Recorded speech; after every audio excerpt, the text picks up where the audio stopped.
Kritsween also joins us on broadcast. Kritsween, we have seen the kind of back and forth with the involvement of NATO is concerned, but this is in fact the first time that the NATO task force has also been mobilized to Romania, with several Western countries also coming to the aid, France being the biggest supplier and pledging of military troops of around 300 million euros as well that they have pledged. But now the President Zelensky perhaps claiming that this was not enough and he was expecting something on the airspace ban as well. So because he's claiming that this is NATO that is allowing the bombings to take place in Ukraine.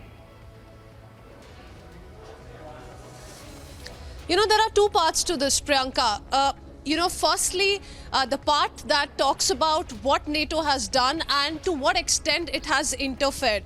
Like you pointed out, NATO has only sent out troops to its ally partners, and that is the neighboring nations to Ukraine.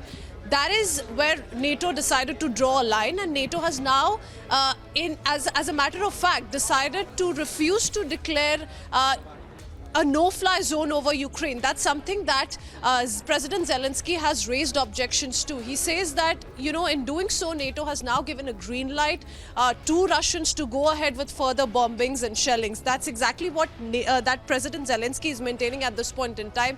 He's saying that NATO needs to perhaps intervene in a stricter manner, and sanctions alone are not enough. That's an appeal that he made to the European Union Parliament also a few days ago, when he said that sanctions alone are not going to be enough.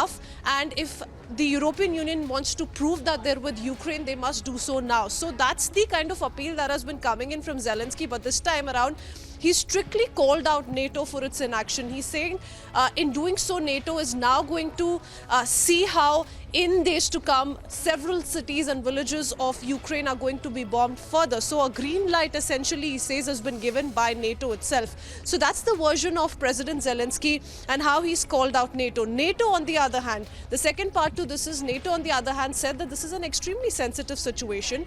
And NATO, since Ukraine is not yet a partner and ally of NATO, it cannot directly intervene. If it decides to do so, if it decides to send its warplanes over Ukraine, that's going to be the start of another war. Remember, we've already not seen this kind of a conflict after World War II, but NATO now saying that if it chooses to directly intervene, that could mean a direct conflict with Russia, and that's something that it's not ready to do as yet. So that's the version being put out by NATO. Like you said, that they're sending in troops to the neighboring nations. They're really trying to mobilize as many troops to its partner countries, but it has made it very clear, like the United States, that they're not going to be sending out even a single soldier on the Ukrainian soil.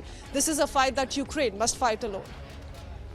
Well, yes, Kritsween, in fact, the attack on the nuclear power plant as well has called for a renewed demand for a no-fly zone that needs to be declared as well. Kritsween, I request you to stay on with us. Let's also take a look at this one-minute report on Ukraine.